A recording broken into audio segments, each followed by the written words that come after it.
Last class में excretory system उत्सर्जन तंत्र स्टार्ट किया था। हमने देखा था उसमें osmo regulation, osmo conformer, osmo regulator क्या कहलाते हैं। जो एनिमल क्या करेंगे अपनी ऑस्मोलैरिटी को क्या करेंगे मेंटेन रखेंगे एक कांस्टेंट लेवल पर, वो एक्सटर्नल एनवायरनमेंट से अफेक्ट नहीं होगा, चाहे एक्सटर्नल एनवायरनमेंट का ऑस्मोलैरिटी कुछ भी हो। ठीक, उसे क्या बोलेंगे ऑस्मो रेगुलेटर। ऑस्मो रेगुलेटर, इसमें मोस्ट ऑफ द वर्टिब्रेट आते हैं एक्सेप्ट एक्टिस। ठीक, इसके बाद ऑस्मो कन्फॉर्मर की बात करें। ऑस्मो कन्फॉर्मर कौन कहलाते हैं, जो अपने ऑस्मोलैरिटी को अकॉर्डिंग एनवायरनमेंट के ऑस्मोलैरिटी चेंज करते रहते हैं, उन्हें क्या बोलेंगे ऑस्मो कन्फॉर्मर। ठीक, इसके बाद हमने क्या देखा, हमने एक्सक्रीटरी ऑर्गन देखे। डिफरेंट एनिमल में different type of excretory organ होते हैं। यदि हम पोरीफेरा की बात करें, पोरीफेरा सिलेंड्रेटा और टीनोफोरा की बात करें, इन सब में क्या होता है जनरल बॉडी के शरीर की सामान्य सतह द्वारा क्या होता है एक्सक्रीशन होता है। ठीक, और जो एक्सक्रीटरी सब्सटेंस होता है इनमें अमोनिया होता है। ठीक, इसके बाद हमने क्या देखा, इसके बाद हमने देखा प्लेटी एलिमेंट, उसमें क्या होते हैं फ्लैम सेल्स होते हैं, देन एनिलिडा नेफ्रिडिया होता है, देन आर्थ्रोपोडा क्या है, वो हमारे पास क्या था ट्यूब्यूल्स था। आर्थ्रोपोडा के प्राण में क्या होता है जितना में ग्रीन ग्लैंड या एंटीनल ग्लैंड होते हैं। ठीक, इसके अलावा स्पाइडर में क्या होता है, सर यही होगा होगा स्पाइडर में कॉक्सियल ग्लैंड्स होती हैं। ठीक, इसके बाद हमने क्या देखा, आ गए हम वर्टिब्रेट में, उनमें क्या था किडनी था, किडनी। ठीक, यहाँ तक हमने लास्ट क्लास में देखा था। इसके बाद हमने देखा था ह्यूमन एक्सक्रीटरी सिस्टम स्टार्ट किया था। ह्यूमन एक्सक्रीटरी सिस्टम किस से बना है, एक पीरियड ऑफ किडनी है और ureter and urinary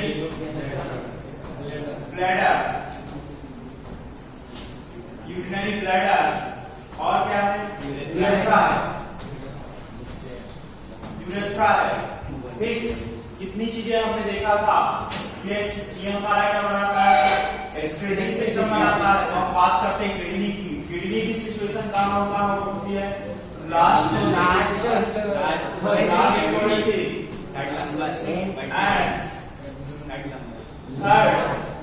lumbar vertebra L3 के बीच होती है। ठीक, between last thoracic and L3 means last जो कोरेसिक वर्टिब्रा कोरेसिक कशेरुका होती है उसके बीच और L3 के बीच सिचुएटेड होती है। ठीक, अब इसके शेप की बात करें, इसका शेप कैसा होता है, व्हील शेप होता है। तो हम स्ट्रक्चर देखते हैं किडनी का। किडनी की स्ट्रक्चर को हम टू पार्ट में डिवाइड करेंगे। एक क्या कहलाएगा हमारा कॉर्टेक्स, आउटर रीजन क्या कहलाएगा cortex, inner region medulla, medulla inner region क्या कहलाएगा मेडुला। मेडुला वाले पार्ट में क्या होते हैं रीनल पिरामिड होते हैं। क्या होते हैं रीनल पिरामिड। एक किडनी में कितने पिरामिड होते हैं, 8 से 12 पिरामिड होते हैं।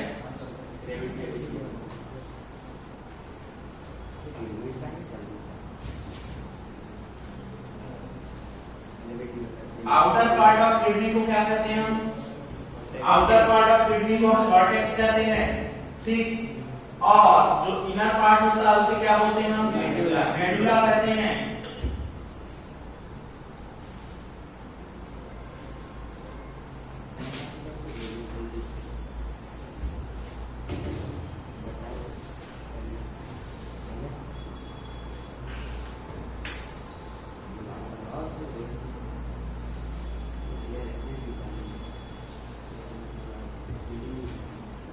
अब क्या है इस वाले पार्ट से जो होते हैं आउटर पार्ट क्या कहलाएगा हमारा रीनल कॉर्टेक्स। आउटर पार्ट को क्या बोल देंगे हम कॉर्टेक्स। इसको ना आउटर पार्ट क्या कहलाएगा कॉर्टेक्स। ये वाला इस साइड के अंदर वाला पार्ट इसे क्या बोलेंगे हम मेडुला। इनर पार्ट को क्या बोलते हैं मेडुला। मेडुला में क्या होते हैं रीनल पिरामिड होते हैं, पैपिलरी पिरामिड होते हैं। इसमें क्या होते हैं पिरामिड होते हैं। पिरामिड के नंबर कितने होते हैं किडनी में 8, 12 होते हैं। ठीक, अब जो होते हैं ये वाली सरफेस जो होती है कैसी होती है, कॉनकेव होती है। सरफेस कैसी होती है, कॉनकेव होती है। इस सरफेस में क्या होता है, ओपनिंग होती है जिसे क्या बोलते हैं हम, हाइलम। इस हाइलम से क्या होता है, artery, renal artery, renal vein, renal vein और नर्व और यूरेटर क्या करती है, यहां से इंटर करती है। Renal artery, renal vein, renal nerve and ureter क्या करती है, इंटर करती हैं। यूरेटर एग्जिट करेगी और रीनल आर्टरी और रीनल नर्व इंटर करेगी। यूरेटर तो एग्जिट करेगी कि नहीं, ठीक। ये क्या हो जाएगी, यूरेटर,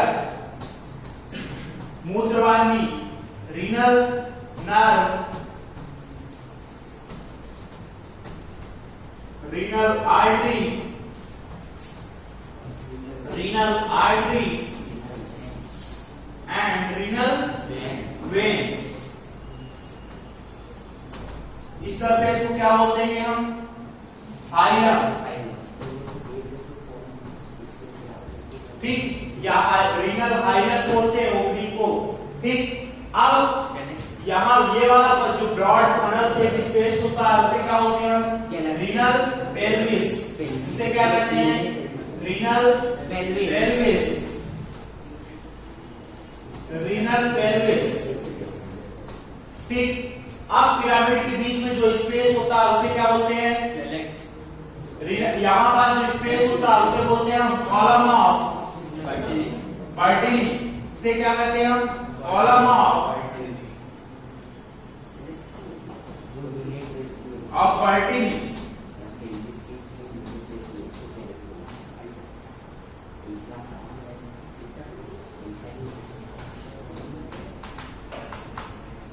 ठीक, अब यहाँ पास क्या होते हैं, देखो कुछ नेफ्रॉन जो होते हैं कहाँ सिचुएटेड होते हैं, कॉर्टेक्स रीजन में वाली। कुछ जो होते हैं कॉर्टेक्स प्लस मेडुला दोनों वाले पार्ट में सिचुएटेड होते हैं। ठीक, यहाँ से क्या होते हैं, नेफ्रॉन के प्रोजेक्शन निकलते हैं और नेफ्रॉन का टर्मिनल वाला पार्ट, बहुत सारे नेफ्रॉन की डीसीटी मिलकर क्या बनाती है, कलेक्टिंग डक्ट। कलेक्टिंग डक्ट जो होती है कहाँ जाकर ओपन होती है, कलेक्टिंग डक्ट जो होती है पैपिला वाले पार्ट में ओपन होती है। और पैपिला जो होता है renal calyx, then renal pelvis, then ureter. ये वाला पार्ट क्या कहलाता है, यहाँ पास ये वाला पार्ट रीनल कैलिक्स कहते हैं। रीनल कैलिक्स कहते हैं। रीनल कैलिक्स मेजर कैलिक्स हो सकता है, माइनर कैलिक्स। माइनर कैलिक्स होंगे छोटे छोटे जो आर्टरी के होंगे उन्हें क्या बोलेंगे, माइनर। और बहुत सारे माइनर कैलिक्स मिलकर क्या बनाएंगे, मेजर कैलिक्स। ठीक, आउटर पार्ट को क्या बोलेंगे, कॉर्टेक्स और इनर पार्ट को मेडुला। मेडुला में क्या होते हैं, मेडुलरी पिरामिड होते हैं जो कितने होते हैं नंबर में, 8 to 12। ठीक, दो पिरामिड के बीच जो स्पेस होता है उसे क्या बोलते हैं हम, renal column of Bertini. Broad funnel shape space होता है उसे क्या बोलते हैं हम, renal pelvis. Inner concave surface जो होती है उसे क्या कहते हैं हम, हाइलम। ठीक, यहाँ से क्या एंटर करती है, renal artery, renal nerve and renal when. ठीक, और यूरेटर क्या करती है, यहाँ से एग्जिट करती है। ठीक, इसके अलावा जो होते हैं हमारा पूरा किडनी जो है एक कैप्सूल द्वारा कवर्ड होती है, इसे क्या बोलते हैं हम, रीनल कैप्सूल।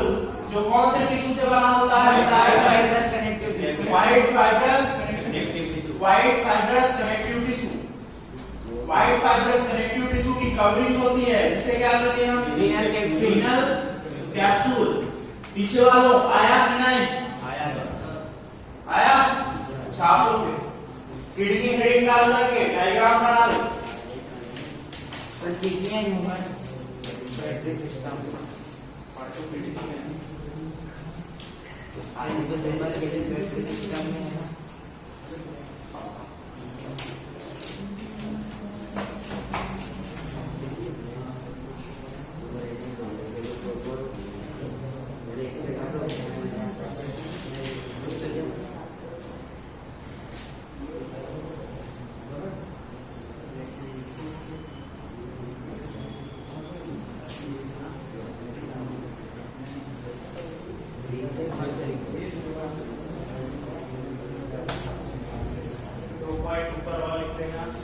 इसका शेप कैसा होता है? Mean shape situated between last thoracic and L3 vertebra.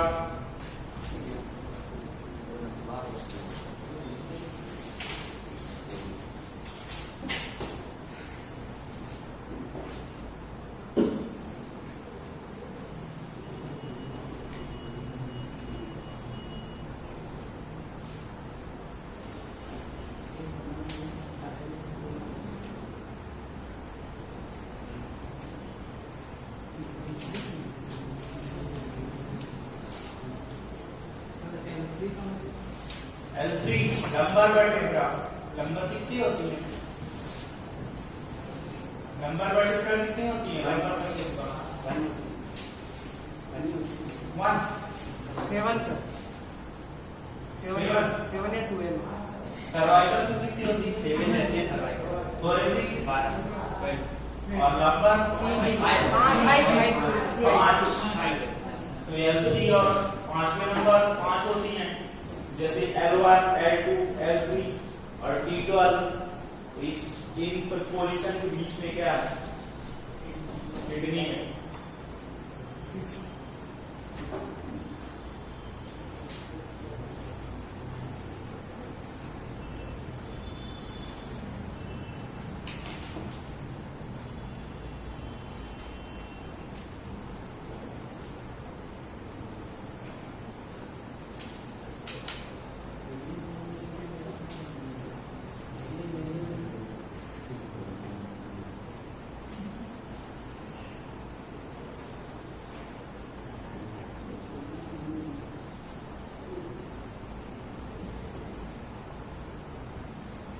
Sir medulla वाला पार्ट बोलते हैं।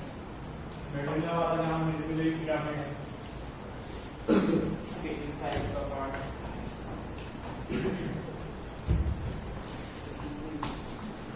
इनर पार्ट को मेडुला बोलते हैं, आउटर पार्ट कॉर्टेक्स कहलाता है। Outer cortex, inner part medulla. क्या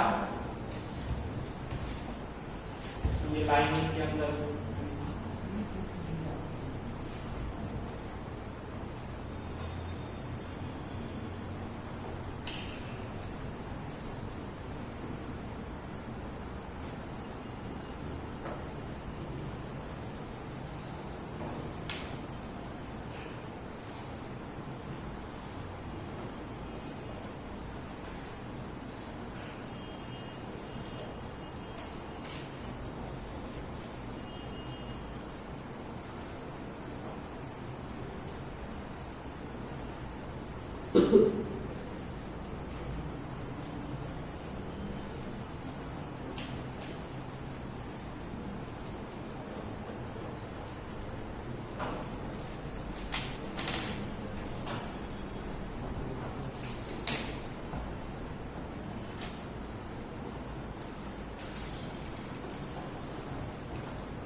वहाँ पास ओपनिंग होती है, उसको आइलम बोलते हैं।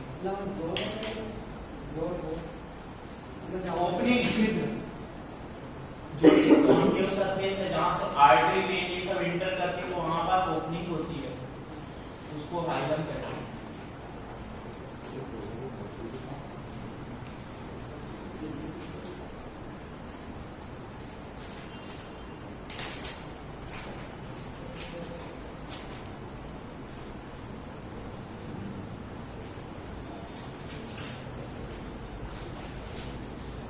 समझ में आया कि नहीं? और समझाओ।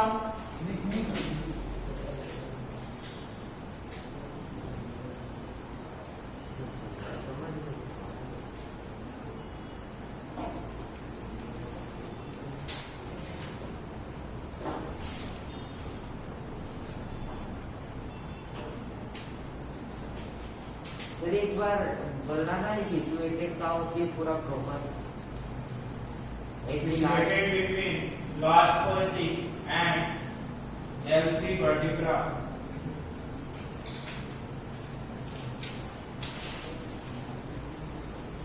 L3 नंबर वगैरह L3 मतलब नंबर ही हो गया ना, थर्ड नंबर वर्टिब्रा।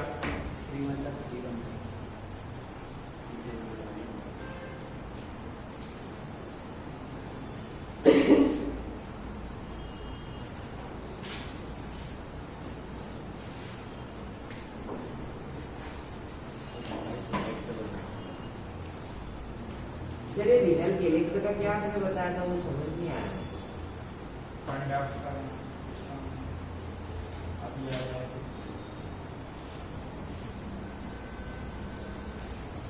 लिख लिया।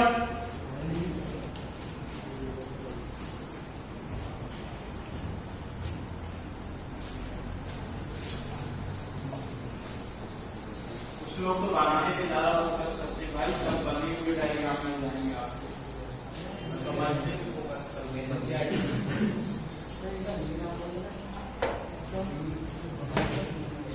कॉर्टेक्स बोले मेडुला, रीनल आर्टरी, रीनल धमनी, रीनल तंत्रिका तंत्र, रीनल शिरा, मूत्रवाहिनी, श्वेत तंतुमय संयोजी उदर, रीनल कैप्सूल ही बोलेंगे, मूत्रवाहिनी, यूरेटर,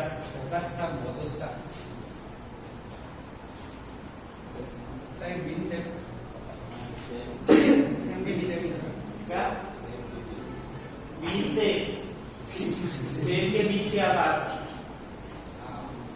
किसका भी सेम सोयाबीन। अच्छा सेम, हाँ मेरे को सेम लगा। ठीक। एक बार फिर से देख लो, पूरी पूरी किडनी का शेप कैसा है, बीज शेप है, बीज सेम के बीज के आकार का, और ये व्हाइट फाइब्रस कनेक्टिव टिश्यू द्वारा कवर होता है, जिसे क्या कहते हैं हम, रीनल कैप्सूल। किडनी के आउटर पार्ट को क्या बोलते हैं हम, कॉर्टेक्स। इनर पार्ट को मेडुला कहते हैं। मेडुला में क्या होते हैं, पिरामिड टाइप स्ट्रक्चर होते हैं, जिसे क्या बोलते हैं, मेडुलरी पिरामिड या पिरामिड। एक किडनी में कितने होते हैं, 12। ठीक। अब मेडुलरी पिरामिड के बीच में जो स्पेस होता है उसे क्या बोलते हैं, बार्टिनी। ठीक। यहाँ पर जहाँ पर ये इनर साइड में स्पेस है, ब्रॉड फनल शेप स्पेस होता है, उसे क्या कहते हैं, रीनल पेल्विस कहते हैं। ठीक। रीनल पेल्विस कहते हैं। इसके बाद जो किडनी की इनर सरफेस कैसी होती है, इनर सरफेस हुई कि नहीं, ये कॉन्केव होती है, कॉन्केव सरफेस पर ओपनिंग होती है, उसे क्या कहते हैं, फाइलम या रीनल फाइब्रिस कहते हैं। ठीक। यहाँ से क्या करती है, रीनल आर्टरी एंटर करती है। ठीक। और यूरेटर बाहर निकलती है। ठीक। और ये वाला पार्ट क्या कहलाता है, रीनल कैलिक्स। ठीक। समझ में आया क्या, नहीं आया, आ गया पक्का।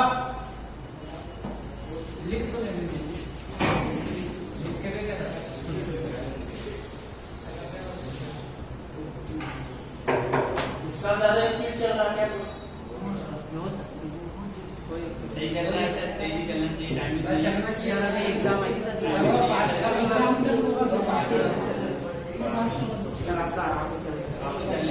उस चैप्टर में टाइम लगेगा इकोलॉजी में। दिसंबर चलते थे तो एक दिन में कौन करता।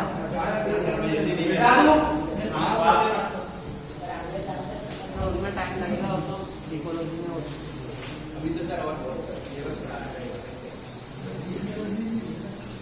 दो बार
देखो क्या है, किडनी हो गई, किडनी से क्या है, पेयर्ड किडनी है, पेयर्ड यूरेटर भी होंगे कि नहीं, तो ये क्या होता है, यूरेटर। यूरेटर का काम क्या है, यूरिन जो कलेक्ट हुआ है उसको कहां लाकर स्टोर करना, ब्लैडर में।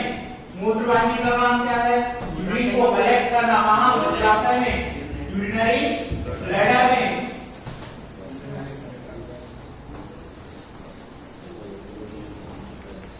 यूरिनरी ब्लैडर एक ओपनिंग द्वारा ओपन होता है, जिसे क्या कहते हैं हम, यूरेथ्रा। ठीक, यूरेथ्रा जो होता है इसमें क्या होते हैं, स्फिंक्टर सिचुएटेड होते हैं, टू टाइप के, internal and external sphincter. Urethra की बात करें तो फीमेल में यूरेथ्रा के एक पार्ट होते हैं और मेल में 3 पार्ट होते हैं। ठीक, इसका डायग्राम रिप्रोडक्टिव सिस्टम में देखेंगे कौन कौन से 3 पार्ट होते हैं, नाम बता देता हूं मैं। यूरेथ्रा की बात करें, यदि मेल में बात करें, मेल में 3 पार्ट कौन कौन से हैं, प्रोस्टैटिक यूरेथ्रा। प्रोस्टैटिक यूरेथ्रा क्यों बोलते हैं, क्योंकि यूरेथ्रा के जो साइड में क्या होती है, प्रोस्टैटिक ग्लैंड्स होती हैं। ठीक, इसलिए क्या बोलते हैं, प्रोस्टैटिक यूरेथ्रा। दूसरा membranes urethra, membranous urethra, and तीसरा पेनाइल यूरेथ्रा। ठीक, फीमेल वाली क्या होता है, वाली मेम्ब्रेनस यूरेथ्रा होता है। ठीक, अब जो होते हैं मेल की बात करें तो मेल में स्फिंक्टर, इंटरनल स्फिंक्टर कहां सिचुएटेड होते हैं, प्रोस्टैटिक यूरेथ्रा में, और एक्सटर्नल स्फिंक्टर जो होते हैं बाह्य अवरोधक वो मेम्ब्रेनस यूरेथ्रा में सिचुएटेड होते हैं। लेकिन फीमेल में बात करें तो दोनों स्फिंक्टर मेम्ब्रेनस यूरेथ्रा में होते हैं। फीमेल में ओनली क्या होता है, मेम्ब्रेनस यूरेथ्रा होता है। ठीक, पेनियल यूरेथ्रा नहीं होता, नहीं, फीमेल वाली क्या होता है, मेम्ब्रेनस यूरेथ्रा होता है। अब यूरेथ्रा की जो इनर लाइनिंग होती है उसमें कौन सा एपिथेलियम होता है, ट्रांजिशनल। तो यूरेथ्रा की जो इनर लाइनिंग है उसमें ट्रांजिशनल एपिथेलियम होता है। इसमें क्या है, ट्रांजिशनल संक्रमित उपकला होती है। क्यों, क्योंकि ट्रांजिशनल एपिथेलियम में बेसमेंट मेम्ब्रेन लगभग एब्सेंट होती है या नेग्लिजिबल होती है, एब्सेंट बोल सकते हो। ठीक, जो कि इलास्टिक कंडीशन में डिसअपियर हो जाती है जब स्ट्रेच होती है। ठीक, ट्रांजिशनल एपिथेलियम होती है। यूरेथ्रा में 2 टाइप के स्फिंक्टर होते हैं, कौन कौन से, एक्सटर्नल एंड इंटरनल। इंटरनल कैसे होते हैं, इनवॉलंटरी। तो ये वाले क्या हो गए, इंटरनल आंतरिक अवरोधक, इंटरनल स्फिंक्टर। ये इनवॉलंटरी होते हैं, इनवॉलंटरी होते हैं। यदि दोनों इनवॉलंटरी होंगे तो क्या होगा, ऐसे ही निकल जाएगा। ठीक, कहीं भी तुम बेंच गलती करने लगे हुए। ठीक, एक्सटर्नल, सर कभी कभी इसी एक्सटर्नल स्फिंक्टर ये कैसे होते हैं, ये जो होते हैं वॉलेंट्री होते हैं, वॉलेंट्री होते हैं। ठीक, ये क्या हुआ, यूरेथ्रा हो गया। सर कभी डिफेक्ट और दोनों, तो यहां से यहां तक का जो एपिथेलियम का पार्ट होता है, यूरेटर, रीनल पेल्विस और यूरिनरी ब्लैडर, इन सब में कौन सी एपिथेलियम होती है, ट्रांजिशनल एपिथेलियम होती है। लेकिन यूरेथ्रा में कौन सी होती है, कंपाउंड एपिथेलियम होती है। कौन सी, सर वो नॉन केराटिनाइज। हाँ, non keratinized stratified squamous epithelium. ठीक, एनिमल टिश्यू पता है, तो सर बता देख लो। इसका डायग्राम मैं बताऊंगा, समझ में समझ। 3 पार्ट होते हैं। सर ऐसा डिफेक्ट नहीं होता कि दोनों इनवॉलंटरी हो जाए, होता होता है। उसको क्या बोलते हैं, उसको क्या बोलते हैं, डिफेक्ट है। क्या, हाँ तो बताओ ना चाहिए, एग्जाम में आएगा तो नहीं आएगा, उस दिन जैसे बता दो।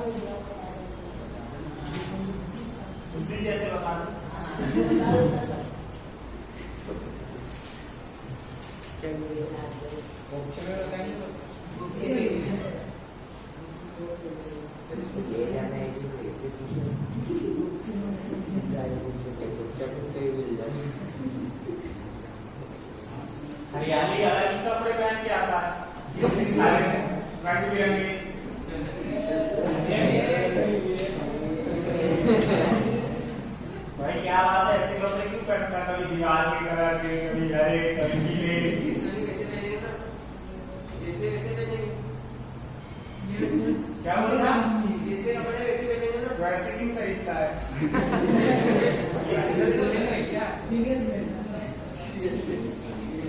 दिल पे ले गया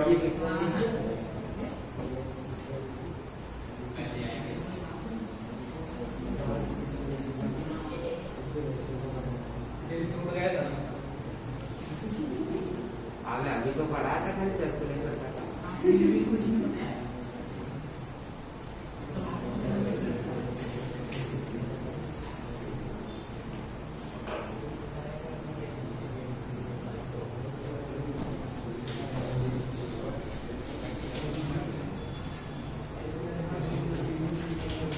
ट्रांजिशनल इपीथेलियम तुम्हारे यूरेटर में भी होती है, ऐसा मत समझना कि यूरेटर में नहीं है। सर बना लो ना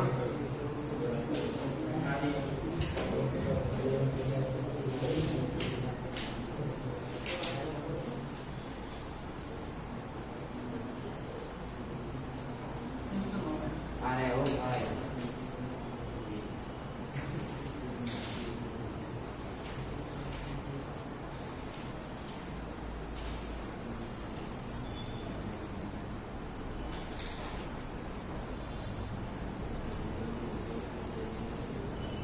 So urethra is just the opening.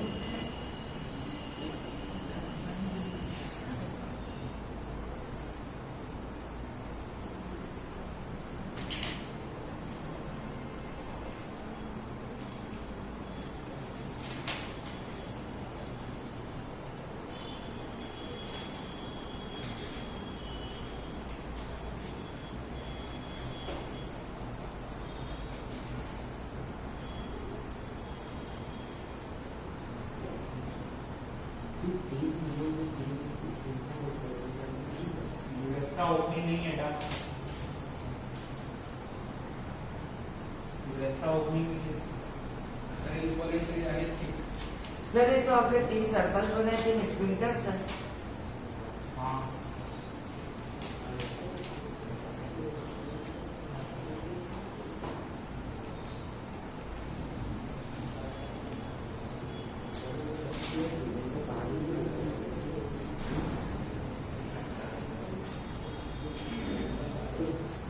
लिख लिया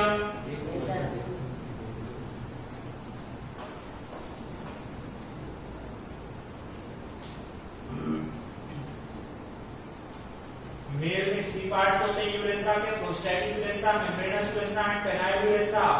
प्रोस्टैट ग्लैंड होती है मेम्ब्रेनस ग्लैंड के लेटरल साइड में, बल्बोयूरेथ्रल ग्लैंड्स होती है। पेनिस के अराउंड जो यूरेथ्रा होगा उसे क्या बोलेंगे?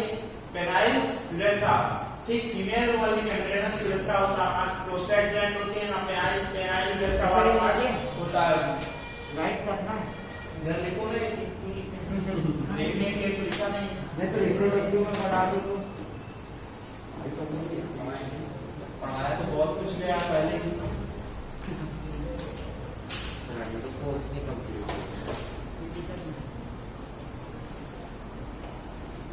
लिख लिया? Yes sir.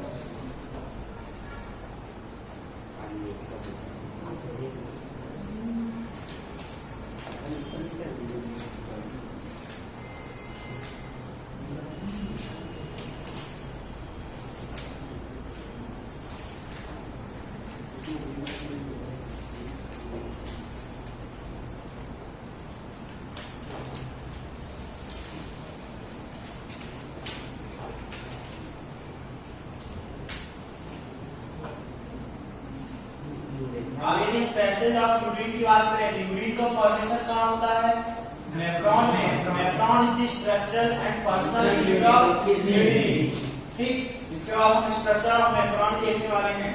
सर ये प्रोस्टेटिक मेम्ब्रेनस रीनल यूरेथ्रा आपकी पार्ट्स है या फिर टाइप्स है? पार्ट्स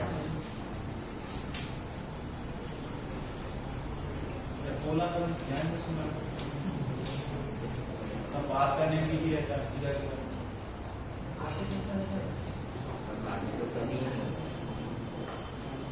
क्या बता रहा था? नहीं बता रहे कुछ तो लिख लिया। आगे चलें। यदि हम पैसेज ऑफ यूरिन की बात करें, यूरिन के पाथवे की बात करें, पैसेज ऑफ यूरिन, तो सबसे पहले यूरिन का फॉर्मेशन कहाँ होगा? नेफ्रॉन से कहां आएगा urine? Collecting duct, collecting duct में आएगा। ठीक, नेफ्रॉन से कहां आया? Sir collecting duct, collecting duct, संग्राहक नलिका। Yes sir. कलेक्टिंग डक्ट, बहुत सारी कलेक्टिंग डक्ट मिलकर क्या बनाती है? Duct of वेरिनाई।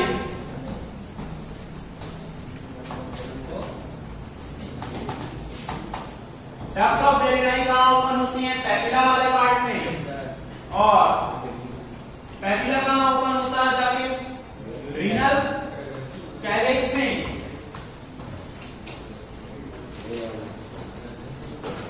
रीनल कैलिक्स कहां? रीनल पेल्विस में। रीनल पेल्विस से क्या होगा? Sir ureter joint ureter connect होगा और यूरेटर क्या करेंगे? कैरी करेंगे, कहां तक लेके जाएंगे यूरिन को? यूरिनरी ब्लैडर तक।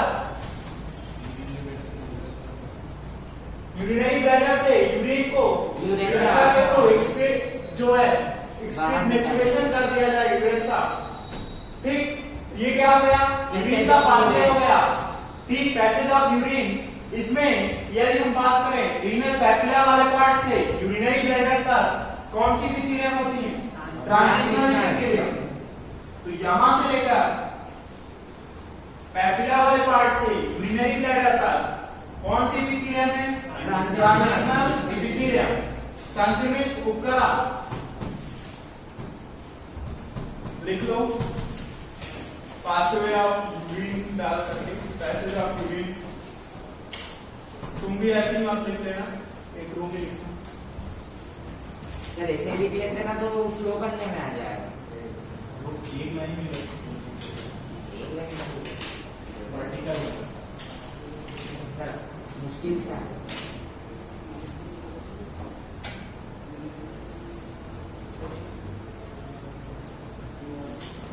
ऐसे लिखना वर्टिकल लाइन। कुछ लोग एक ही लाइन में ऐसे हॉरिजॉन्टल लिख के रखेंगे, पूरा ऐसे ही ऊपर मत ले जाना। तुम हमारे पास स्पेस है। समझ में आया कि नहीं? ये पाथवे समझ में आ रहा होगा वैसे। नेफ्रॉन, नेफ्रॉन से कलेक्टिंग डक्ट, कलेक्टिंग डक्ट से duct of Bellini, papilla, renal calyx, renal pelvis, then ureter, urinary bladder, then urethra के थ्रू एक्सक्रीशन कर दिया जाएगा।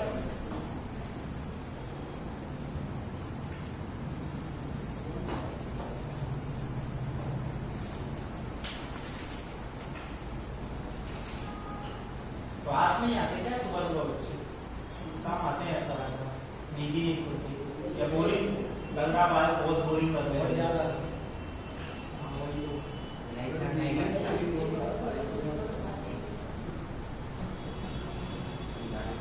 बोलते सर भी नाश्ता वास्ता कोई बात थोड़ी नहीं, नाश्ता करोगे। तो सर क्या बच्चों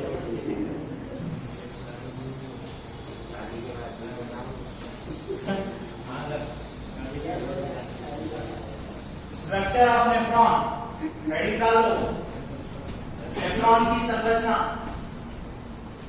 बाकी बस करवा दो, पढ़ाई सर ये पेपिला से होती है क्या? Transitional epithelium. हाँ, पैपिला से होती है।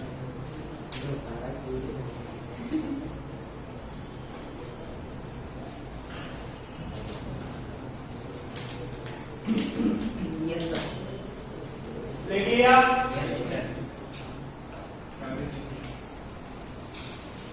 स्ट्रक्चर ऑफ नेफ्रॉन, नेफ्रॉन की संरचना।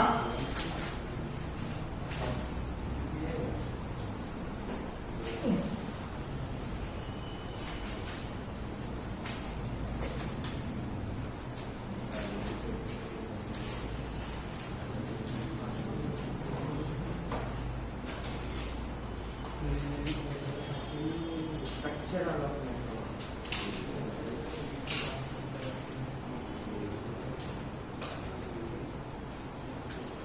Yes sir.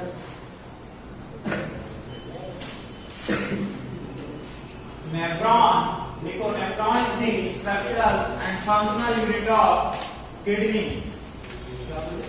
Nephron is the structural and functional unit of kidney.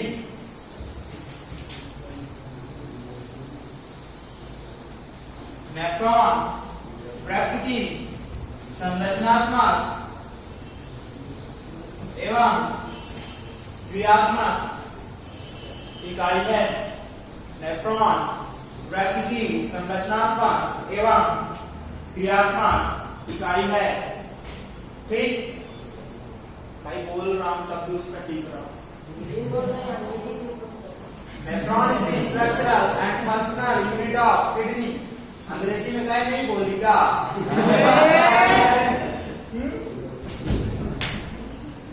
लिखो। अब नेफ्रॉन की संरचना देखेंगे। नेफ्रॉन के जो होते हैं यदि डिवाइड करें तो 2 पार्ट में डिवाइड कर सकते हैं। एक मैल्पिजियन बॉडी वाला पार्ट, दूसरा रीनल ट्यूब्यूल। मैल्पिजियन बॉडी कौन कौन बनाता है? बोवन्स कैप्सूल प्लस ग्लोमेरुलस। ठीक, तो नेफ्रॉन को डिवाइड कर सकते हैं 2 पार्ट में। मैल्पिजियन बॉडी, पूछा जाता है मैल्पिजियन बॉडी का निर्माण कौन कौन करता है? तो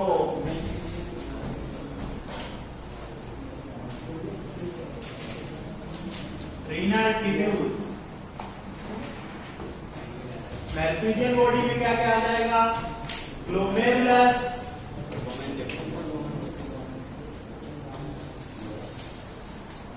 and Bowman's capsule.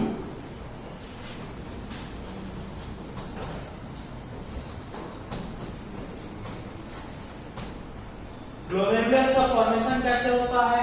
Efferent arteriole जो होती है वो क्या होती है? बहुत ज्यादा नेटवर्क लाइक स्ट्रक्चर डिवाइड होकर कैपिलरी और नेटवर्क लाइक स्ट्रक्चर बनाती है टफ्टेड कैपिलरी, उन्हें क्या बोलते हैं? Glomerulus.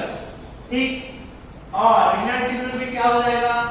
PCT, loop of Henle and DCT. Collecting duct nephron का पार्ट है या नहीं? नहीं, बहुत, क्योंकि कलेक्टिंग डक्ट में बहुत सारे डीसीटी आकर उत्पन्न होते हैं। ठीक, तो ये क्या हुआ? नेफ्रॉन में 2 पार्ट में डिवाइड करेंगे। मैल्पिजियन बॉडी जिसमें क्या हुआ? Glomerulus plus Bowman's capsule. ठीक, रीनल ट्यूब्यूल में क्या आएगा? PCT, proximal convoluted tubule, loop of Henle, Henle का loop, and DCT, distal convoluted tubule. समीपस्थ कुंडलिक नलिका, मेनले का लूप, और दूरस्थ कुंडलिक नलिका। नीचे डीसीटी। हाँ, डीसीटी लिख लो।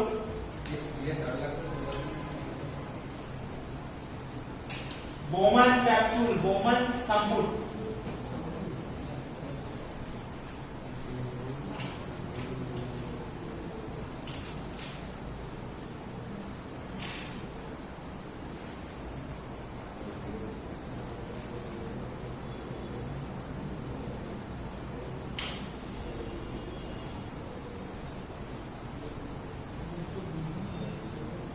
बहुत इजी चैप्टर लग रहा होगा क्योंकि ये सारी चीजें मैंने एक नोटिस में नहीं बता दी।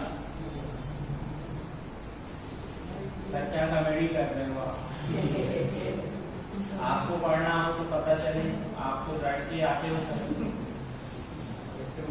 वो बोल रहा है सर, तू नहीं बोल रहा। उसकी तरफ इशारा कर रहा भाई, वो देख मारेगा भी बाहर जाके।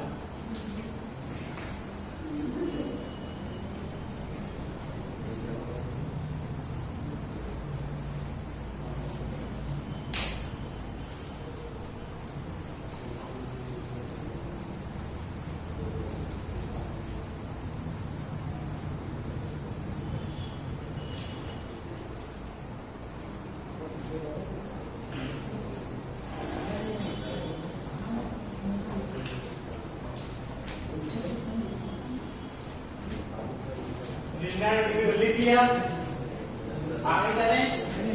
वैसे एक चीज फिर से अपनी डायग्राम में बदल जाएगी।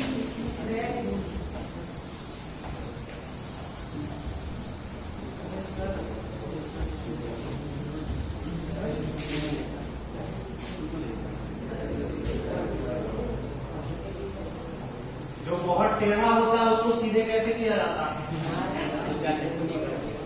वो सीधा होता है बाबा जी के चप्पल से। ठीक, ये क्या है? नेफ्रॉन भी बहुत क्या है? टफ्टेड स्ट्रक्चर है एकदम जलेबी की तरह है, उसको क्या करेंगे हम सीधा करेंगे अभी, ठीक सीधा करेंगे। पापा जी से पूछना कैसे सीधा करेंगे, बताएंगे कैसे करेंगे।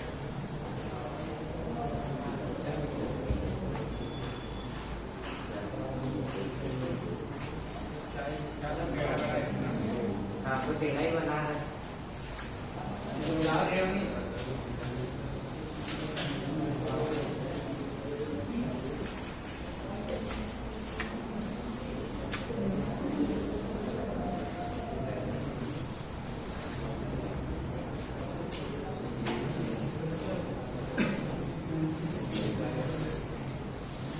यहाँ एपिथेलियम में आपसे पूछूंगा, बताऊंगा नहीं। जी सर।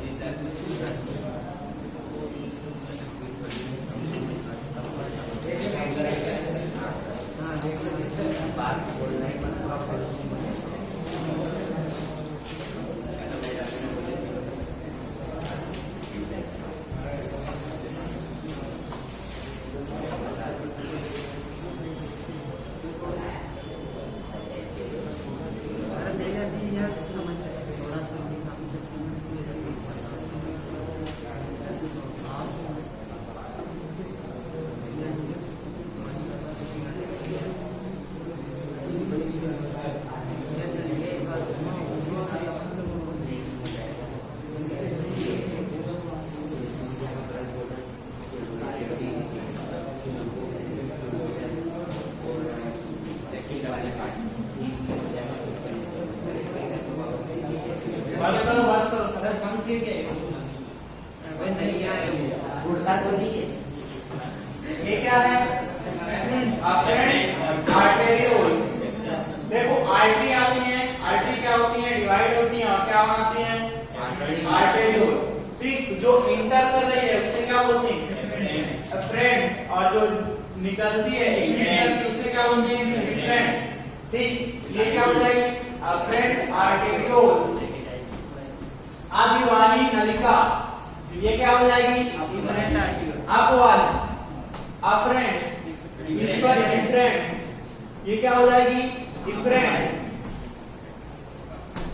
इफरेंट अब वाली नलिका, इसका डायमीटर जो होता है इसकी तुलना में ज्यादा होता है। ऐसा क्यों? क्योंकि यहाँ पास हाइड्रोस्टैटिक प्रेशर क्रिएट करना होता है, द्रव स्थैतिक दाब क्रिएट करना होता है। ऐसा क्यों? क्योंकि फिल्ट्रेशन के लिए रिक्वायरमेंट होता है। ये जो होते हैं जलेबी लाइक जो स्ट्रक्चर है इसे क्या बोलते हैं हम? ग्लोमेरुलस।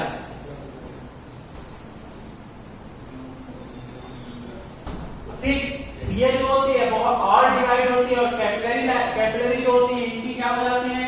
टाइप हो जाती है, नेटवर्क बना लेती है, इसे क्या बोलते हैं हम? ग्लोमेरुलस।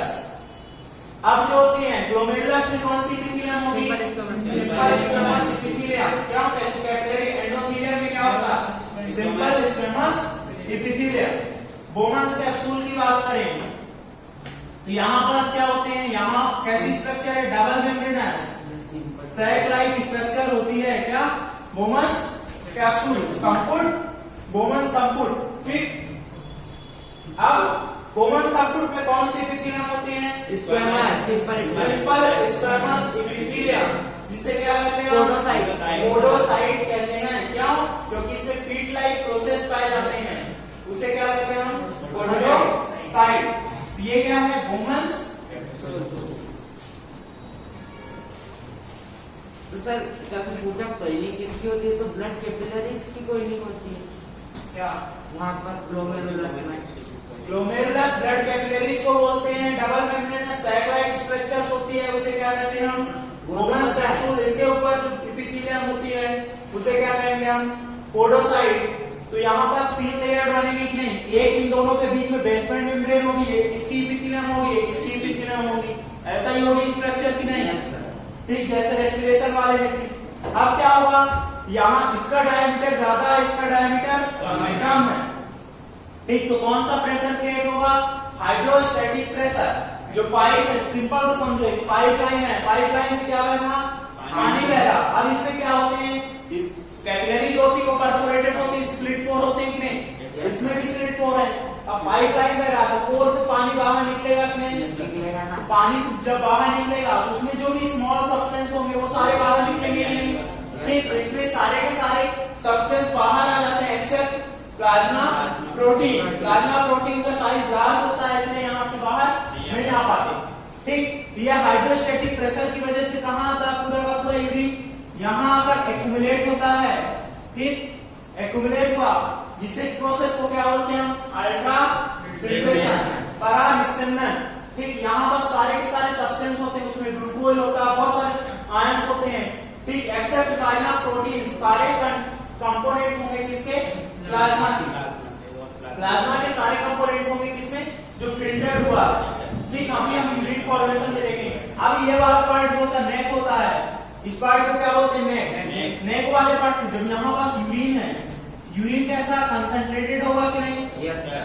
ठीक, तो यहाँ से जो होता है इसको कंडक्ट करना होता है, तो यहाँ पास क्या होते हैं?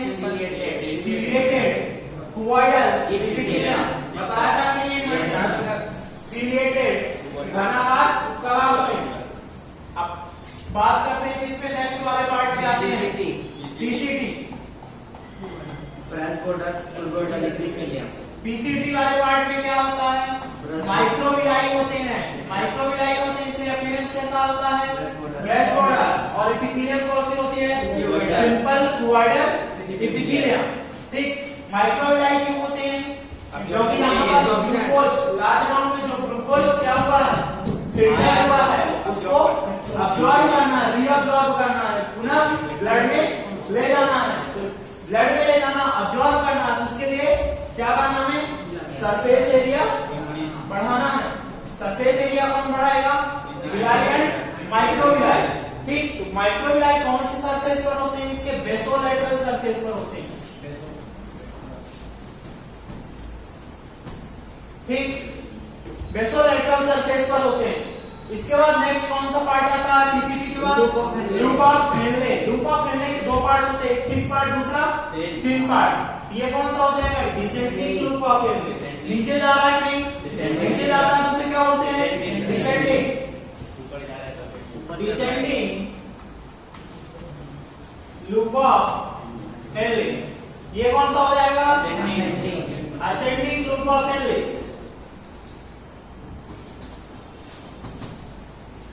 Ascending loop of Henle. Ascending loop of Henle. ठीक, ये थिक पार्ट हुआ, ये थिक पार्ट हुआ, ये थिन पार्ट हुआ। ठीक, थिक पार्ट में कौन सी एपिथेलियम होती है? Simple cuboidal epithelium. सभी का इसके पास डायग्राम है, इन्वेंटिस वाला कि नहीं? Yes sir. है कि नहीं? पीछे वाला इनसे नहीं पूछ रहा, वही पीछे वाले भी है कि नहीं? नहीं है? नहीं होगा कि कुछ लोग नीचे आए थे, वीडियो भी नहीं देखे इन्वेंटिस पर। क्यों? ये वाला पार्ट क्या कहलाता है? डीसीटी। इसे क्या बोलते हैं? दूरस्थ कुंडलिक नलिका।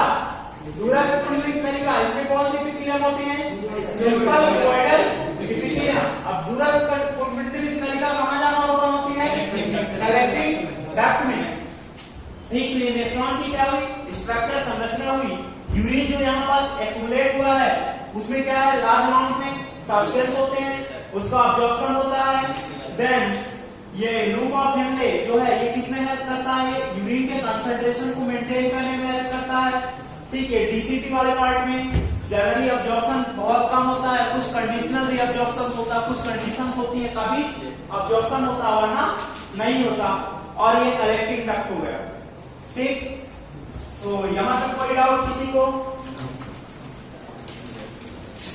देख लेना एपिथेलियम का वीडियो, क्योंकि तो स्पेस नहीं है इसलिए मैंने लिखा अच्छा हो। डायग्राम बना लो।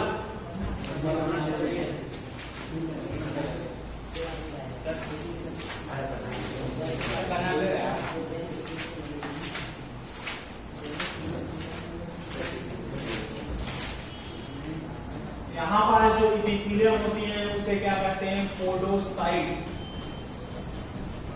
सिंपल स्क्वेमस एपिथेलियम होती है। ओवन्स कैप्सूल, डबल मेम्ब्रेनस।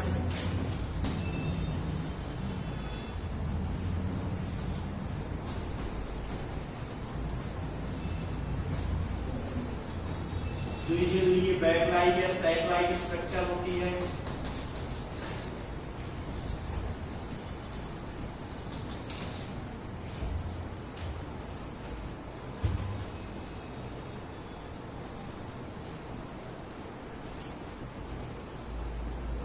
एक पॉइंट और देख लो, जो अपना ये ग्लोमेरुलस प्लस बोमन्स कैप्सूल ये कहाँ सिचुएटेड होते हैं? ये कॉर्टेक्स वाले रीजन में सिचुएटेड होते हैं। और ये वाला पार्ट जो होता है लूप के अंदर, ये कहाँ होता है?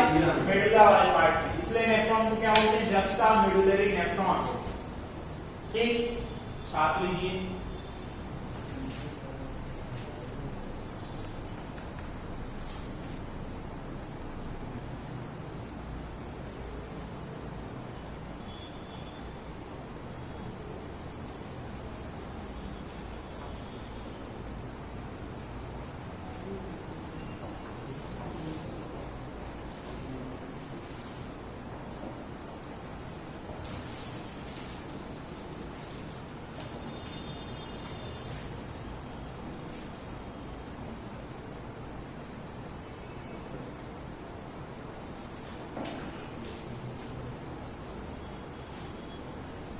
जिसको एपिथेलियम के नाम लिखना हो मैं बताते जाता हूँ, लिखते जाना जगह नहीं। बोमन्स कैप्सूल में कौन सी है? सिंपल स्क्वामस एपिथेलियम, जिसे क्या कहा हमने? पोडोसाइट।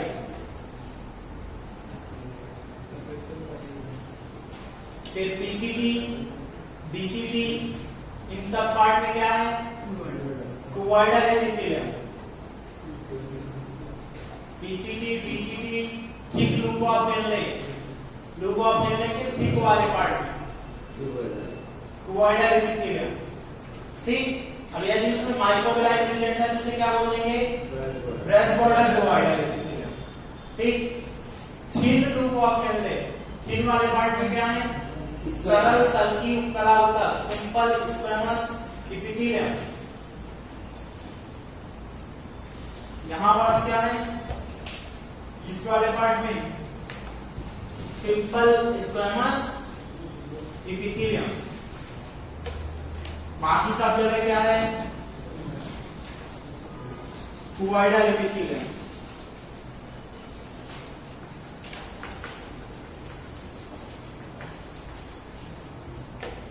बाकी नेफ्रॉन की पूरी स्ट्रक्चर में क्या है? क्यूबॉइडल। और यहां पास स्क्वेमस।